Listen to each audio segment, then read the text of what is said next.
lantern was cold when they found it, still warm where the leather strap had split from its iron buckle. But the glass was fogged from the inside, and the flame, what little remained, flickered blue. Not from lack of air, not from fuel, but as if it had burned too long and crossed over into something else. Some of the older maps still mark the Fireline, a thin band of open earth meant to keep the forest from swallowing the valley whole. But what they don't mention, what they never etched into any legend or ledger, is who kept watch along that line and what they carried. The border light records were mostly ash by the time I inherited them. Pages too brittle to lift, ink that bled like old wounds. Still, some entries remained, enough to tell a story that doesn't want to be remembered. Welcome to the Ember Vigil. If you've ever stood by a window and thought the night watched back, you may already know how this begins. I am the one who tends the border light archives, stories left behind on the Fireline. I file names that were burned out of memory, and sometimes I bring them here to whisper them back. Tonight's name was Jonah Merrow, and like all lantern bearers before him, he didn't choose the watch. The watch chose him. It always begins with a letter, hand-delivered, never signed, just a simple seal pressed into the wax, the shape of a lantern crown. Jonah received his in 1896, the same year the Ridge Fire started on a windless dawn and burned for 12 silent days. They called it the Linekeeper's Wind, a breeze that didn't rustle trees or stir smoke, only pulled heat toward places no one had stepped in years. The townsfolk believed fire could be bargained with, but only if someone stood watch, not to stop it, not to fight it, but to see it. You see, in the folklore of Larch Hollow, they didn't fear the flames. They feared what followed behind them. Some said it was the hollow ember, a walking void that hunted warmth. Others believed it was the fire itself, remembering who let it die last. Either way, a lantern bearer had to stand alone on the Fireline, one every mile. No tools, no weapons, just the soot-covered brass lantern, passed down from the last watch.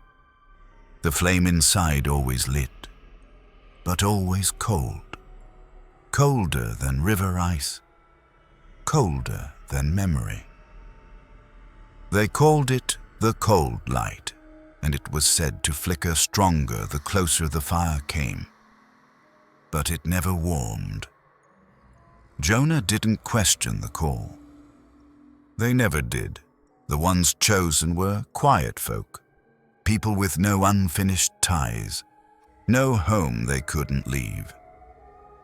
But in Jonah's case, there was someone. His sister, Miriam, wrote him once during the watch. The letter was found still folded in his coat pocket, unopened. It read, "Do you remember the path we took that night when we thought the trees were whispering? You said it was just the wind, but I saw the shapes it made. If you see them again, don't answer." He didn't answer, not in words, but the soot on the lantern was smeared, as if someone had clutched it too tightly, as if fear left fingerprints even fire couldn't erase. I've held that lantern once, only once. The cold lingers, like something watching through the glass. It's said that lantern bearers never sleep during the watch, and when they return, if they return. They never speak of what they saw. But Jonah didn't return. Only the lantern did. And even then, not right away. It was found 3 days after the last flare died, placed upright in the ash. Glass intact, oil half full, flame still cold. If you've ever watched a fire and felt nothing, no fear, no warmth, no awe, just an emptiness that mirrors back. You might understand what the fireline takes from a person. It doesn't burn them, it hollows them. There's more. There always is. But for now, hold the image, a soot-covered brass lantern lit with cold fire, standing alone where the forest should have returned, and didn't. We begin where the heat ends, where the duty begins, where Jonah stepped over the line and didn't come back. Just keep the light in view, and I'll tell you what waited for him there, if you've ever walked through a place that felt like it remembered you. Not kindly, not fully, but as if something still waited where you once stood. Then you'll understand what happened when they returned to the ridge. It was nearly a week after Jonah Merrow vanished. The flames had died out. Not all at once, but in waves, like something losing interest, like a breath withdrawing. Most years, the fireline regrew quickly. Pine ash gave way to moss and low fern, but not that year. That year, nothing returned. The soil stayed black, dry but not from heat, more like refusal. Like the ground had chosen silence. A forest ranger named Ellis Gray was the first to walk the fireline after the breach. He had served 3 watch rotations himself, years before the lantern passed to Jonah. Ellis was known for his quiet, slow speech. He wrote his reports in pencil, always included the wind direction. But this time, his report was different. He didn't write it in the station log. He carved it onto the inside wall of the watch hut. Shaky lettering, pressed deep into the pine. There's a new mile. That was all. There had never been a new mile in the fireline system. Each watch post was spaced evenly, 1 mile apart, marked by stone cairns and iron nails driven into oak. But when a second team traced Ellis's path, they found it. An extra stretch of cleared land, precisely 1 mile long. Same pattern, same layout, same cairns. But no records, no assignments, and at the center of it, the lantern, upright, cold, still burning. One of the men who found it, a deputy named Kessler, claimed he could hear something beneath the glass. Not a voice, not quite, but something like breath. He swore it fogged his vision when he leaned too close. Not the lantern, his own eyes. He said it was like looking through someone else's memory. And that's when they brought the lantern in.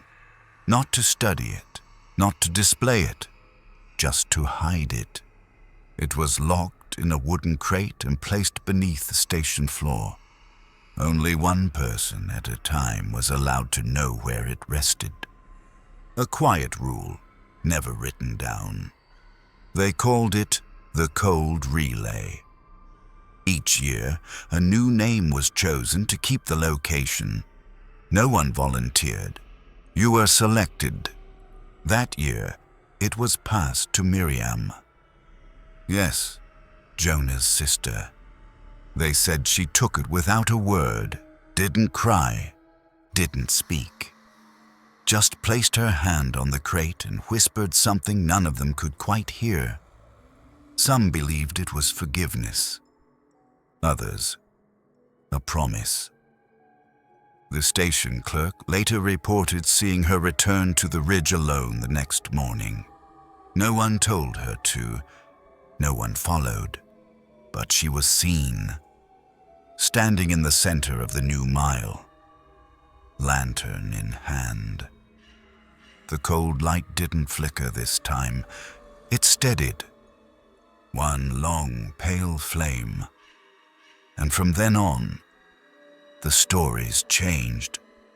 They used to say the lantern bearers vanished. Now they said the watch changed them. Some claimed they never truly left the Fireline, that every new mile wasn't a place. It was a person, a watcher, burned into the memory of the land. In the archives, there's a photograph. Faded, corner split, but dated, barely visible. 1896. It shows a line of stones trailing off into ash, and just beyond them, a faint figure, half-shadowed, facing the trees. You can't see the face, but the hands are visible. One holds the lantern, the other is raised, not in warning, but in stillness, as if remembering something lost. If you've ever wondered whether names can remember you, this photo might stay with you longer than it should.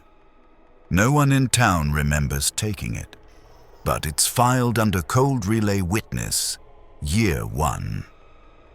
Ellis Gray disappeared a few days after carving the message. No note, no boots, only his pencil was found, snapped in half on the station porch. Some said he walked into the new mile.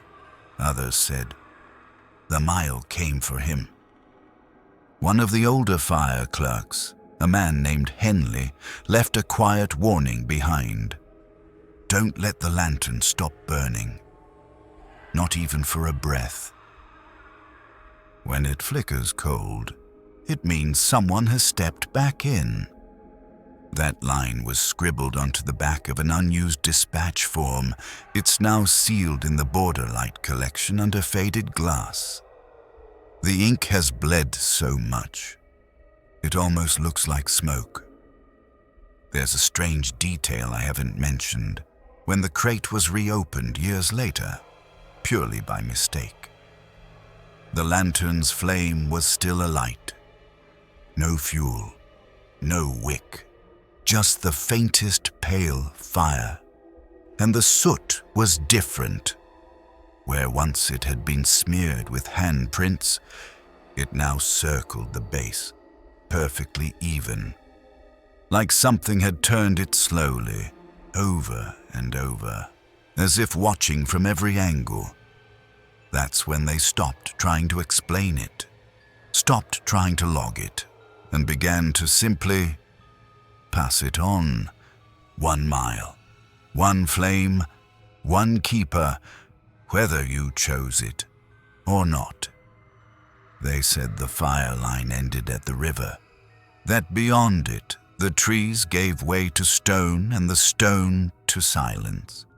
But when Miriam stepped past the last cairn, the ground did not change. It only deepened. She was never meant to go that far. Watchers didn't wander, they stood. But she followed the soot trail, not ash, not burnt bark. Soot, thin, precise, as if painted by something that didn't need to walk. The cold light lantern pulsed faintly in her hand.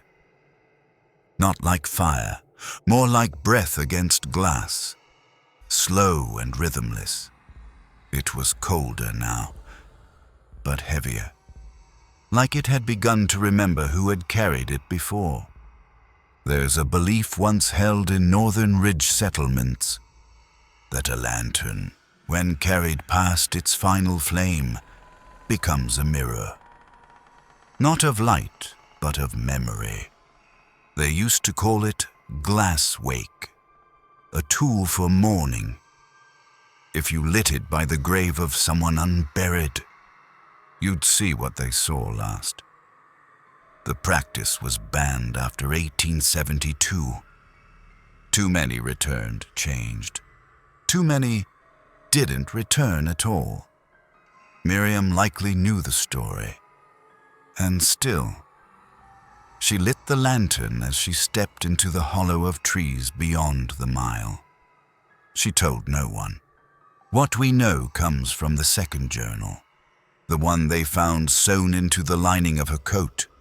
The pages were fireproofed with pine wax, but many were smeared from within. Not water, not oil.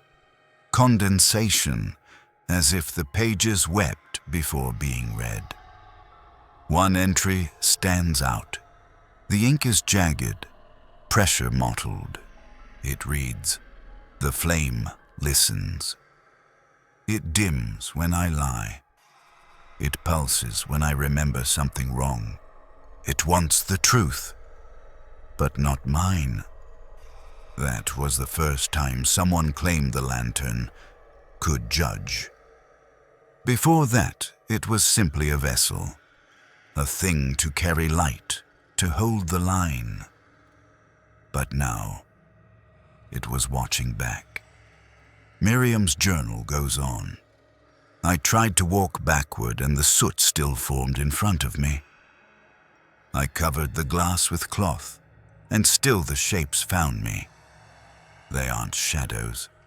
They're memories that have forgotten who they belong to. She describes one in detail. Tall, shoulders wrapped in fire scarves. No face, just flickering hollows where breath used to be, but the hands were clear. And one of them carried a lantern, identical to hers. If you've ever seen your own reflection where it didn't belong, not in glass, but in movement, you might understand the moment she stopped walking. She turned, but the soot line was still ahead. And that's when she wrote the last words in the journal. I'm not carrying the lantern anymore. It's carrying me. I have seen the soot pattern. Once. The crate was briefly opened during a catalogue audit in 1924. Inside the lantern glass, faint but visible, were prints. Not fingerprints. Palm lines. Overlapping. Layered. As if every bearer had pressed their hand to the flame. Not in warmth, but in confession. The lantern was heavier than expected. It wasn't the brass, it was the memory. And then, the real shift. The soot was no longer circling the base. It had risen, drawn upward, inside the glass, toward the flame. And there, burned into the residue, was a shape. An eye. Not human, not symmetrical, a watching shape. Open, angular, made of soot curves. We don't know when it appeared, only that it hadn't been there before Miriam. And from that year on, every new watcher reported dreams. Not of fire, not of forests, but of being observed. One wrote, I dream I'm standing still, holding something I can't feel, and watching myself sleep. Another, when I wake, the lantern is already lit. You remember the silence from the cairns, the one they said never echoed. Miriam described it too. She said the silence had weight, that it pressed against her skin, that it made memory louder. That was the last echo from her journal. They never found her, only the lantern, again, returned. This time, it wasn't upright. It was laying on its side, but still alight. The flame was a thin blue thread, barely visible, but steady. The base of the lantern had begun to corrode. Not rust, something darker, like ink soaked through metal. And where the soot had once smeared, a spiral now circled the base, drawn from oil or memory or both. The cold light had changed. It no longer flickered to warn. It pulsed to recall. There's a phrase in one of the lost watch codes. If the flame steadies, someone has remembered wrong. What that means exactly, we don't know, but it implies the lantern isn't just for light. It's a kind of ledger, a moral pressure gauge. For memory, you don't light it to see. You light it to be seen. If you've ever feared that some memories don't fade because they're not yours to forget, this might be the reason. The flame had stopped moving. That was the first thing Kessler noticed when they handed him the crate. This was years later. The cold relay had passed through at least 4 keepers since Miriam, but none had opened it. He didn't mean to. At least, that's what he claimed. He said the lock came undone in the night, that he woke to the scent of burnt pine and frost, and the lid was open. The lantern inside wasn't cold anymore. Not warm either, just humming. A low thrum, not audible, but tactile. Like the weight behind a heartbeat. Like standing beside a sleeping animal too large to name. He didn't touch it. He only watched, and the flame inside didn't flicker, didn't pulse. It turned. Slowly, steadily, like it was pivoting towards something behind him. But there was nothing there. Only shadows that leaned the wrong way. Kessler closed the lid. But he never spoke of it again. He left a note on his cabin door the next morning. Reassigned myself west. Don't light it. It's not done remembering. The next keeper, a woman named Rosamond Pike, inherited the lantern with formal rites. They called it a red transfer. Rare, ceremonial. She accepted it with a gloved hand, but removed the glove the moment they left. Said she wanted to feel the truth of it. Said she didn't believe in stories told through glass. Rosamond kept detailed field notes. She was a scholar of folk tracking, the study of ritual behavior imprinted in land use. She didn't believe in watchers. Not at first, but her notes changed after 3 nights. The soot has risen again. It's forming lines, not random, almost musical. I dreamt of a hallway, the lantern at the end. Every time I step forward, another version of me steps back. One of them doesn't hold the light. That final line is underlined 3 times. There's a pattern to the unraveling, a kind of soft recursion. The lantern reveals only what you almost remember. It doesn't lie. It leans, twists the angle, sharpening the moments you meant to leave blurred. They say the cold light begins to change its bearers from the edges. Not their thoughts, their timing. Footsteps become late. Memory arrives before the moment. Emotion trails behind the body. Like smoke. Rosamond began to speak in unfinished phrases. Left meals half-eaten. Knocked on doors she had just exited. One day, she was seen standing at the mile marker, hands empty, eyes wide.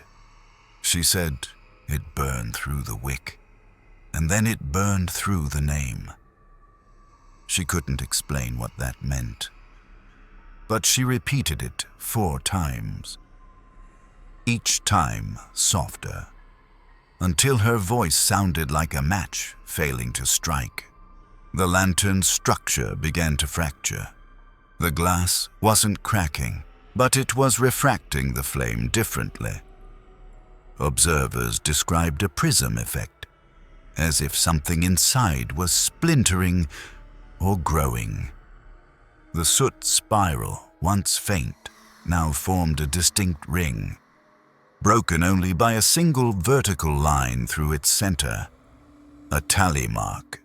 The archivists didn't notice at first, until a second tally appeared, then a third, each aligned with a keeper who had reported dreams, each one thinner than a hair, but dark, permanent, like the lantern was counting. There's an old belief recorded in the coastal firewatch logs that some lanterns, if held long enough, begin to summon a place that remembers them, not the other way around. A whisper line, spoken only once during the large hollow solstice fire rite. What waits in the soot is not the fire, but the shape that grief leaves behind. Some believe the cold light wasn't tracking danger. It was tracking the accumulation of memory, unfinished, misremembered, or erased. And once the lantern holds enough of it, it stops following time. It begins to rewrite location. One of the last cold relay documents refers to a phenomenon called the reverse trail. A keeper walks one path, but the prints are found in 2 directions, and neither set matches the boots. It happened to Rosamond. They found her journal open to the final page. A map was sketched in charcoal, but the landmarks were impossible. A looped mile, same cairn, same trees, same stone. But each return brought something new. A tree bent backward, a cairn made of melted watches, a second lantern, unlit but warm. The map ended with one word: decoy. That's when they stopped drawing maps altogether. If you've ever retraced your steps and found the light no longer falls where it used to, you may already know what the lantern was doing. It wasn't showing the way, it was asking a question. I haven't told you what the light looks like now, because it's not blue anymore. Not fully. Sometimes, when the crate is moved in the archives, the glow slips through the wood, and it's amber at the edges. Not like fire, not like memory, like regret, as if the lantern has remembered something it wishes it hadn't. And still, it glows. Not brighter, just nearer. She locked the storage room behind her, as if that ever worked. They say it happened once before. Not here, not in Larch Hollow, but far west. Beyond the burn-swept chaparral and the smoke-split mesas, where the fire lines were older than maps, and the watchers were chosen by name, not blood. There, they didn't carry lanterns. They carried mirrors.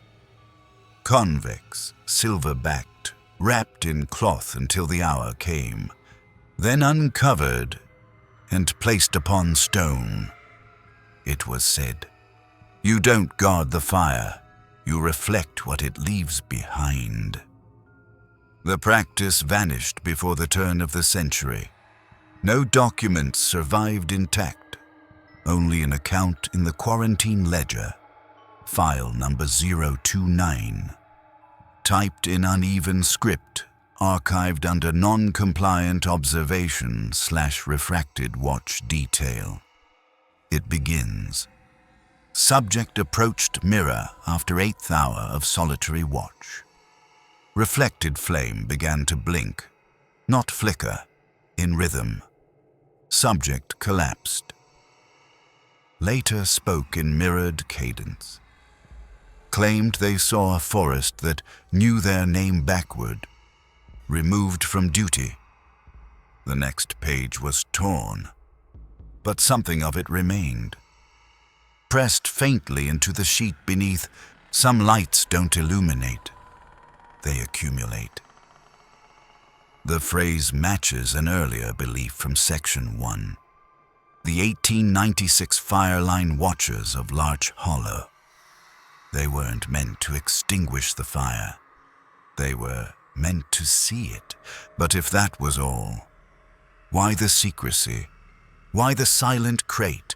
Why the unnamed relay? Why the rules that were never written down? Because the watchers weren't guarding the land. They were guarding the memory of what once tried to cross it. And the lantern, the cold light, was the only thing that could hold that memory still. Until it couldn't. There's a record from 1902, a classified entry kept in the back of the timber census files. Stamped, tally exceeded, protocol unclear. It describes a fire line where the soil had begun to warp. Stone cairns tilted inward. Moss grew in spirals. Tree rings ran counterclockwise. The lantern assigned to that mile had no visible flame. But the glass was warm, not hot, just slightly above skin, as if it had been remembering something too long and could no longer stay still. They tried to bury it, but the ground refused to take it. One report notes, crate keeps surfacing, re-emerges within 10 feet of original placement, 3 attempts made. Same result. So they did what folklore always does when it reaches its limit. They stopped writing things down. If you've ever wondered how stories disappear, it's not always fire, or time, or disinterest. Sometimes, the story itself won't allow you to carry it further. It slips, it folds, it turns into something you forget on purpose. And the flame that should have gone out just waits for someone to remember it wrong. The cold light, at last count, holds 7 tallies. 7 bearers who saw something they couldn't describe and left behind part of themselves to keep it from crossing back. But one tally is different, faint, offset from the ring, etched vertically through the center. Some believe it's not a bearer's mark, but the lantern's own.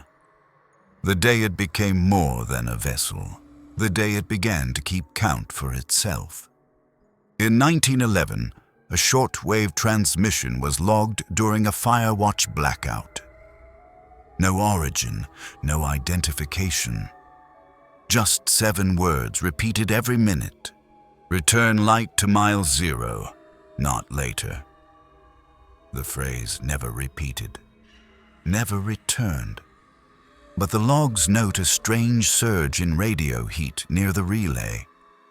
And the lantern. It glowed brighter for 3 days, even in full daylight. Then, dimmed again, settled back into cold.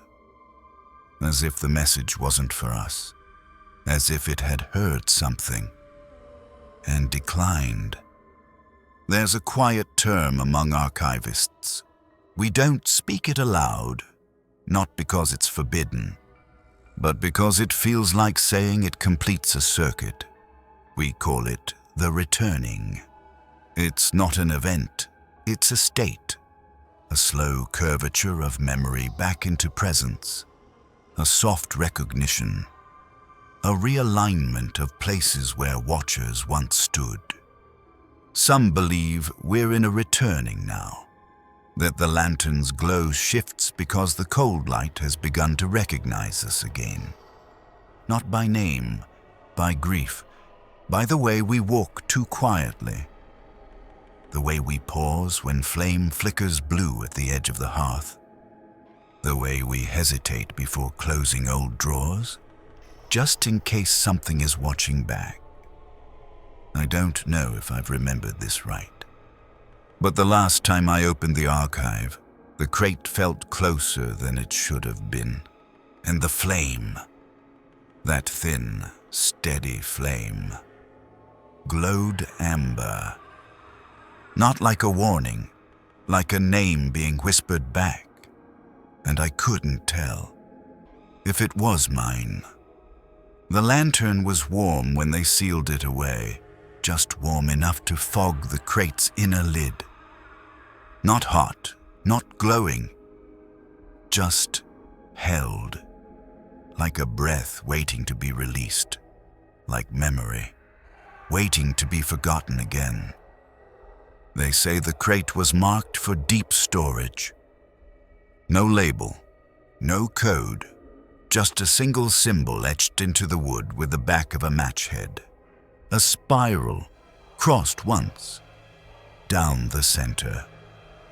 They placed it in the last row of the Border Light archive, the shelf that no one dusts.